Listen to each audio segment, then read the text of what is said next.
नमस्कार साथियों, आज की वीडियो बहुत ही इंटरेस्टेड होने वाली है।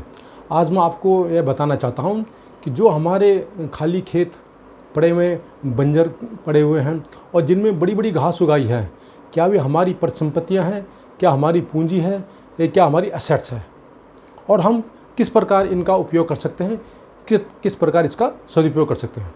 इसलिए अंत तक इस वीडियो में बने रहिए। साथियों, हमारे दादा परदादाओं ने बड़ी मेहनत से इन खेतों को बनाया था। उन्हें पूरे पहाड़ काट करके, पत्थर तोड़ करके इन सीढ़ीनुमा खेतों को बनाया था। और एक समय में इन खेतों में फसलें लहराती थी।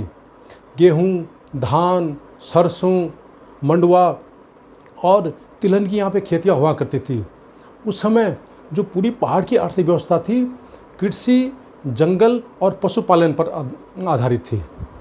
हर परिवार में एक गाय, एक भैंस और एक बैल की जोड़ी जरूर हुआ करती थी। दूध और दही की कोई कमी नहीं थी। सारे खेत हैं वो फसल लहराते रहते थे। हर एक के पास कुछ न कुछ काम था। जंगल से घास लाते थे, वहीं से छोटा कुटीर उद्योग भी चलता रहता था। और फसल इतनी होती थी कि जो कि एक आराम से परिवार आराम चला जाता था।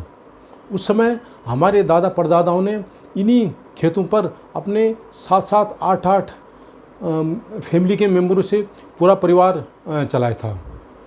हर गांव में एक एक प्राइमरी स्कूल था और लगभग 8-10 गांव के बीच में एक हायर सेकेंडरी स्कूल भी हुआ करता था। इसके अलावा 20-25 गांव के बीच में एक कॉलेज भी हुआ करता था। इसीलिए जो रोज़गार होता था वो टीचर के रूप में लोगों को वहीं पे मिल जाता था। कुछ लोगों की मार्केट में दुकान हुआ करती थी। हर गांव में लगभग एक या दो दुकानें जरूर हुआ करती थी। इस तरह से पूरी जो अर्थव्यवस्था थी वो स्वावलंबी थी। पिछले 30-35 सालों में ग्लोबल वार्मिंग की वजह से पूरा वहाँ का जो है मौसम का मिजाज ही बदल गया है। एक समय ऐसा था कि जब मानसून पूरे 3-4 महीने का हुआ करता था। जून से बारिश आरंभ होती थी और अगस्त सितंबर चलती रहती थी। इससे पूरी फसल लहराती रहती थी। अब ग्लोबल वार्मिंग की वजह से ये जो मानसून है वो सिर्फ 2-3 हफ्ते का ही रह गया है। इसकी वजह से वहाँ पे असमय बारिश होती रहती है। कहीं पे भयंकर बारिश होती है, बादल फूटते हैं, और कहीं पे एकदम सूखा पड़ जाता है। इस वजह से वहाँ पर खेतीबाड़ी अब ठीक नहीं हो रही है। जिस साल अच्छी खेती बारिश होती है तो अच्छी खेतीबाड़ी होती है, और जिस साल अच्छी बारिश नहीं हुई तो खेतीबाड़ी चौपट हो जाती है। और बाकी जो रही कसर है वो जंगली जानवरों जैसे लंगूर है, बंदर है, भालू है, हिरन है, काकड़ है, इन्होंने पूरी कर दी है।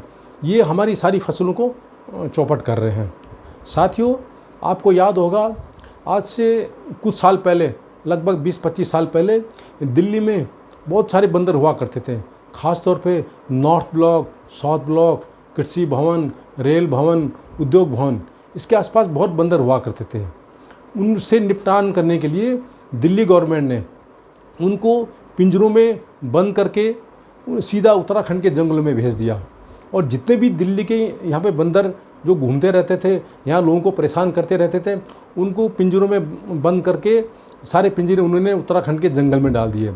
और वो बंदर फिर उस जंगल से होते हुए गांव-गांव में पहुंच गए हैं, और अब वे वहाँ पर खड़ी फसलों को नुकसान पहुंचा रहे हैं, हमारे साग सब्जी को नुकसान पहुंचा रहे हैं।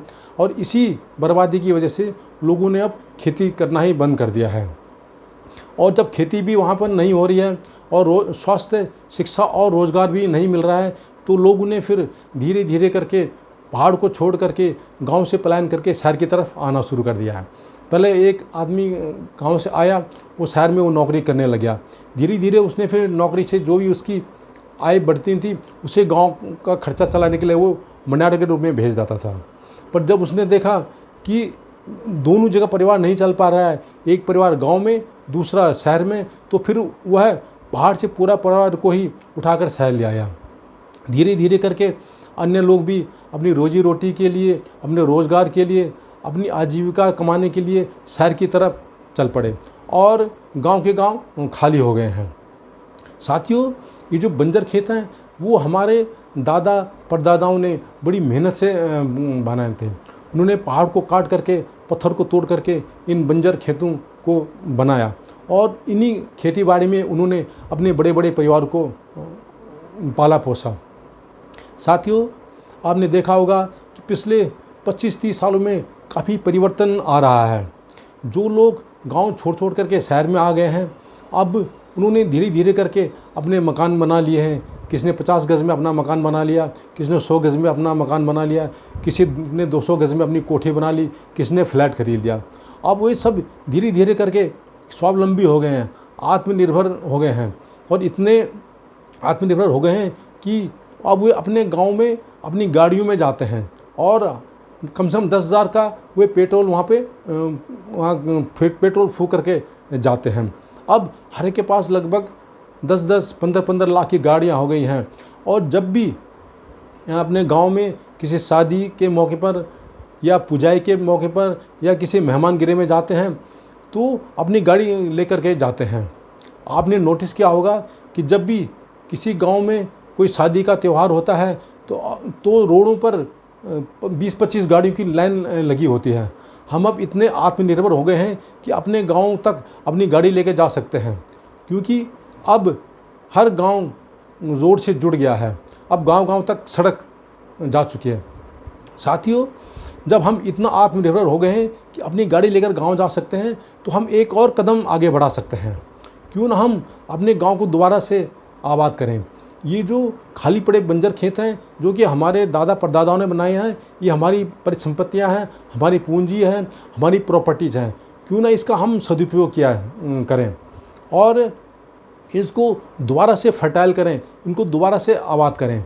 हमें सिर्फ एक छोटा सा काम ये करना है कि हमने 40-50 हज़ार रुपये और खर्च करने हैं और एक रोटावेटर ख़रीदना है, जो कि वहाँ पर पूरे खेतों को आबाद करेगा। अब आपको पता है कि गांव में लोगों ने गाय, भैंस, बैल इत्यादि पालने बंद कर दिए हैं, तो वहाँ पर अब हल लगाने के लिए आपको बैल नहीं मिलेंगे, हल लगाने वाले भी नहीं मिलेगा। तो अब जो कृषि के नए टेक्नोलॉजी आ रही है, अब पहाड़ी क्षेत्रों में रोटावेटर हो गया या ये मशीन होगी, ये छोटा ट्रैक्टर हो गया, मिनी ट्रैक्टर हो गया, इन इंस्ट्रूमेंट से, इन उपकरणों से वहाँ खेती बाड़ी की जा रही है। घास काटने की भी मशीनें आ गई हैं।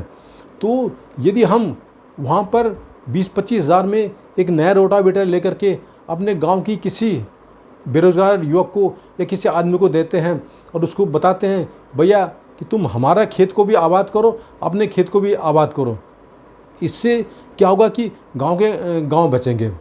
आजकल ऐसी पैदावार आ गई है जो कि कम पानी में भी हो सकती है और जिनसे मतलब ये जंगली जानवर भी दूर रहते हैं। इनमें जैसे हल्दी हो गया, अदरक हो गया, लेमन ग्रास हो गया, काली हल्दी हो गया और कीवी के पेड़ हो गए, एलोवेरा हो गया, नींबू हो गया। यदि हम इनको यहाँ पे लगाते हैं तो इनको ना तो जंगली जानवर खाते हैं और ये कम पानी में भी हो जाते हैं। तो क्यों ना हम इनके वहाँ लगा करके और अपने गांव के लोगों को कम से कम एक गांव में 3-3 या 4-4 रोटावेटर दे दें उनको, और वे अपने वहाँ पे जितने भी हमारे और उनके जितने भी खेत हैं उनको आबाद करेंगे और वहाँ से प्रोडक्शन करेंगे। इन जो हम नई पैदावार करेंगे इस पर ये इनकी मार्केट वैल्यू बहुत अच्छी मिलती है और ये एक तरह से कैश क्रॉप भी है और इससे न सिर्फ वहाँ के गाँव वालों की आय बढ़ेगी बल्कि वे आत्मनिर्भर भी होंगे। और हो सकता है कि हमारा ये कदम है, ये हमारे रिवर्स प्लान के भी काम आ सकता है। वो गांव से पलायन को रोका जा सकता है और हम अपनी भाषा, संस्कृति, अपना जो व्यवहार है इनको भी अपना बचा सकते हैं। और बचा ही नहीं सकते बल्कि वहाँ अपने गांव को बर्बाद होने से या गांव को दोबारा से हम आबाद कर सकते हैं। साथियों, यदि हम ये कदम अपनाते हैं तो हो सकता है कि आने वाले समय में वहाँ पे रिवर्स प्लान हो। इससे न सिर्फ हमारे गांव बचेंगे बल्कि वहाँ से प्लान भी रुकेगा। यदि आपको ये मेरा वीडियो पसंद आए तो इसे ज़रूर लाइक कीजिए, शेयर कीजिए, सब्सक्राइब कीजिए। नमस्कार।